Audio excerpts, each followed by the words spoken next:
खाका नजीब साहब, लेकिन मुल्क के लिए क्या बेहतर है? क्या तब्दीली होनी चाहिए फाइनेंस कमीशन में या नहीं होनी चाहिए? चूँकि 2010 का फाइनेंस हम NFC अवार्ड लेकर चल रहे हैं, 15 साल पुराना वो हो गया है, तो अब तो इसमें मौजूदा हालात को देखते हुए दुनिया बड़ी तब्दील हो गई है इन 15 सालों के अंदर, तो इसमें भी तब्दीली होनी चाहिए, ये वक्त की अहम ज़रूरत नहीं है अभी?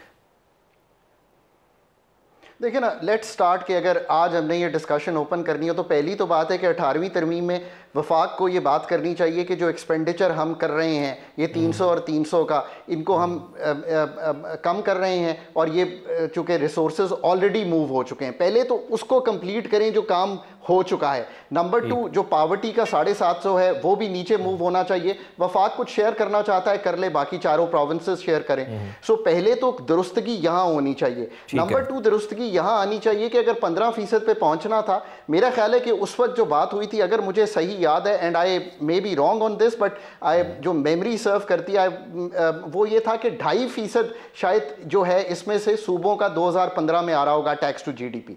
अगर वो आज 0.9% है, तो जैसे आबिद साहब फरमा रहे हैं, अब इंसेंटिव स्ट्रक्चर क्या बिल्ड करना है कि we move away from giving free money to giving money, improved HDI, improved poverty stats, improved tax collection. और फिर टैक्स कलेक्शन में भी देखना पड़ेगा ना कि कहाँ कहाँ जाके उन्होंने टैक्स करना है। और एक बात और जो करने की है, एग्रीकल्चर इनकम टैक्स क्या आप छोड़ना चाहते हैं सूबों के पास, या like any other tax it should come to the federal government? This is very very important. आप FBR को भले बुरा कहें अच्छा कहें, FBR ही वो डिपार्टमेंट है जो आज भी 12,000 अरब रुपए लाता है, अगले साल 14,000 अरब लाएगा। तो क्या एग्रीकल्चर इनकम टैक्स जो है शुड रिमेन? तो फिर बिलावल भुट्टो जरदारी की ये तनकीद के हमारे पास बहुत ज्यादा विफाक के पास पैसा है, FBR में इस्लाहात करने की ज़रूरत है, FBR की तरफ वफाकी हुकूमत देखे, वो टैक्स कलेक्शन सही तौर पर नहीं करती, तो क्या बिलावल भुट्टो जरदारी का ये गिला जायज़ है वफाकी हुकूमत से जो FBR के ऊपर वो सवालात उठा रहे हैं? डॉक्टर साहब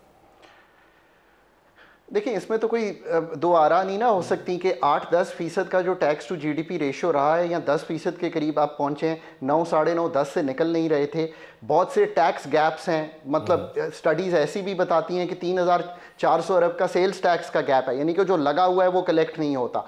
तो इसमें तो कोई दो आरा नहीं है कि हमें जो मैन्युफैक्चरिंग और सैलरीड और नॉन सैलरीड से निकलकर कैपिटल गेन्स टैक्स पाकिस्तान का, रिटेलर टैक्स पाकिस्तान का, ये सब करने हैं। सो इसमें भी कोई दो आरा नहीं है। तो अब हम अगर लिखेंगे कि ये 11.1% अगले 5 साल में 15 होगा या 16 होगा, जो भी आप तय करेंगे, तो अगर वो नहीं होगा और वफाक को कैसे इंसेंटिवाइज करना है कि उसने भी वो काम करना है, ये पूरा एक फेडरल फिस्कल फ्रेमवर्क है। सो एक बात हमने की जो ऑलरेडी काम है, कैसे एक इंसेंटिव स्ट्रक्चर कैसे ठीक करना है। एक तीसरी बात भी करनी पड़ेगी और वो फॉलोइंग है कि कॉन्स्टिट्यूशन का आर्टिकल 160 है जिसके तहत ये बात हो रही है। उस आर्टिकल 160 में जाकर हमें ये देखना पड़ेगा कि क्या ऐसी चीज़ें हैं जिसमें शेयरिंग की बेसिस बननी चाहिए। You know, insurgency, counter terrorism, may be that's one, ये भी डिबेट हुआ है, क्या उसके बारे में सोचें। फ्लडिंग, NDMA, ये सारा जो रोल है इसमें क्या शराकत दारी होगी। इस तरह की बहुत सी चीज़ों की शराकत दारी की भी बात करनी पड़ेगी। बट ये बड़ा अहम नुक्ता है, ये बड़ा अहम नुक्ता है डॉक्टर साहब, ये बड़ा अहम नुक्ता है जो आपने उठाया है। आबिद सलेरी साहब, आप भी ये फरमाइएगा, इस बात को आगे बढ़ाइएगा कि डेवलपमेंट प्रोजेक्ट्स हो गए, डिजास्टर मैनेजमेंट हो गए, और सोशल डेवलपमेंट में आप समझते हैं कि सूबों को हिस्सा डालना चाहिए? अब देखिए, इस वक्त अगर आप 18वीं तरमीम के बाद देखते हैं तो सारा का सारा सोशल सेक्टर जो है वो तो सूबों के पास है। वफाक पे अगर हम तनकीद करते हैं कि तालीम का बजट कम है, तो वफाक तो ICT जो है या AJK और GB तक उसका तालीम का सिर्फ है मैंडेट, बाकी तो सूबों का है। यही हाल सेहत का है, यही हाल आपकी सोशल प्रोटेक्शन का भी आइडियली होना चाहिए। इवन पुलिसिंग, अगर आप थोड़ा सा 18वीं तरमीम को बेहतर अंदाज में समझने की कोशिश करें तो क्या 18वीं तरमीम के बाद पुलिस सर्विस ऑफ पाकिस्तान का कोई वजूद जो है वो होना चाहिए? क्या PSP वाकई एग्जिस्ट करता है उसके बाद? बिल्कुल नहीं करता, क्योंकि लॉ एंड ऑर्डर और लॉ एनफोर्समेंट वो तो सूबों की जिम्मेदारी बनती है। तो जब आप तमाम चीज़ें डिवॉल्व कर दी गई हैं तो फिर सूबों को अपने जो रिसोर्सेज हैं, एक तो उनमें इजाफा करना होगा, उनको शेयरिंग करना होगी। और ये सिर्फ पाकिस्तान अकेला नहीं है, आप इंडिया को देख लें, आप कनाडा को देख लें, आप ऑस्ट्रेलिया को देख लें, आप जर्मनी को देख लें, अर्जेंटाइन को देख लें। ये 4-5 आपकी बड़े ममालिक हैं यहाँ पे कि वफाक और सूबे जो हैं उनमें जो है रिसोर्सेज की तकसीम होती है, और उस तकसीम में हॉरिजॉन्टल और वर्टिकल जो रिसोर्स डिस्ट्रीब्यूशन जिसको आप कहते हैं कि कुछ होती है जो कि आप वफाक जो है वो ग्रांट्स की शक्ल में या असिस्टेंस की शक्ल में दे रहा होता है, लेकिन उसके बाद बहुत सी ऐसी जिम्मेदारियां हैं जिसमें कि सूबे जो हैं वो पूरा पूरा अपना शेयर जो है वो दे रहे होते हैं। पाकिस्तान में जैसा कि मैंने कहा कि चूँकि लोकल गवर्नमेंट्स फंक्शनल नहीं है, अगर हम हकीकी रूह देखना चाह रहे हैं एनएफसी की तो फिर हमें पीएफसी लेके आना होंगे, और वो पीएफसी जो है वहाँ पे बाइंडिंग हो जाए कि लोकल गवर्नमेंट इलेक्टेड हो। अभी पीएमएलएन को फिर उसमें पंजाब में लोकल इलेक्शन जो हैं वो करवाना होंगे। अगर वाकयातन रिसोर्सेज जो है वो उस पर शिकायत हो रही है कि सूबों को बहुत ज़्यादा मिल रहे हैं, तो वो उसी सूरत में शिकायत का अजाला होगा, जबकि हर डिस्ट्रिक्ट में बैठे हुए शहरी को पता हो कि वो उसके लिए सूबे ने सूबाई हुकूमत ने क्या एलोकेट किया था, वो कहाँ पे स्पेंड हुआ। अच्छा, आबिद साहब चूँकि एक हम ये भी चाह रहे हैं कि उन सेक्टर्स की भी आप निशानदेही कर दें जहाँ से सूबे रेवेन्यू जनरेट कर सकते हैं बहुत आसानी के साथ। चूँकि हमें ब्रेक पे भी जाना है, तो मैं चाहूँगा कि ब्रेक से पहले आप थोड़ा सा उन सेक्टर्स को भी अगर फोकस करते हुए बता दें कि जहाँ से रेवेन्यू जनरेट हो सकता है और सूबे वहाँ से अभी रेवेन्यू जनरेट नहीं कर पा रहे हैं। उसमें कैपेसिटी का इशू भी है, पॉलिटिकल विल का इशू भी है। सबको मालूम है वो 3-4 शोबे, वो एग्रीकल्चर है, वो आपका रियल एस्टेट है, वो आपका जो अर्बन प्रॉपर्टी टैक्सेशन है।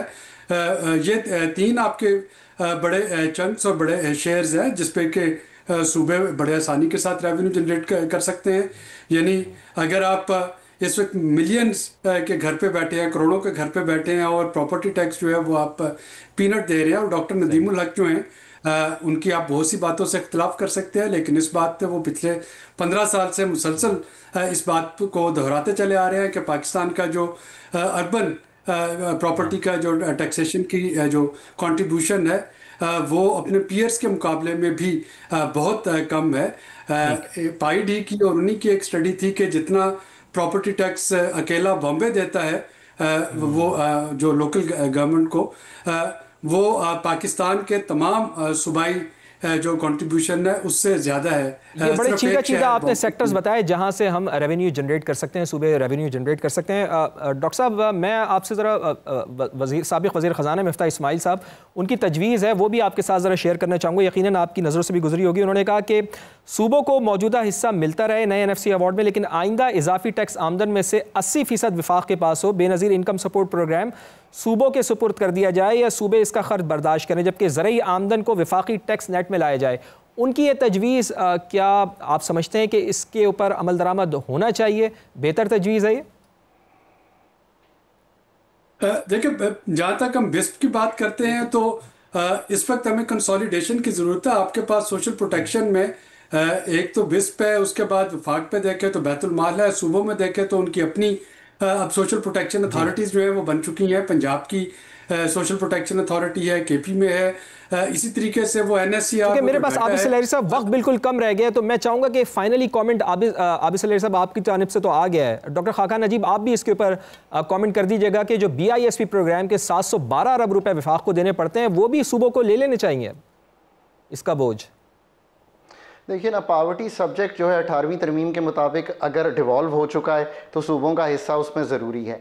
आज की बहस से आपको एक बात तो अयां हो गई है कि ये कोई सिंपल नहीं है कि हम जाके फार्मूला तय करके ये चीज़ें कर लें। फेडरल फिस्कल फ्रेमवर्क को हमने तश्कील करना है, इससे हमने अपना डेफिसिट भी ठीक करना है, डेवलपमेंट बजट की जो इफादियत है वो भी बनानी है।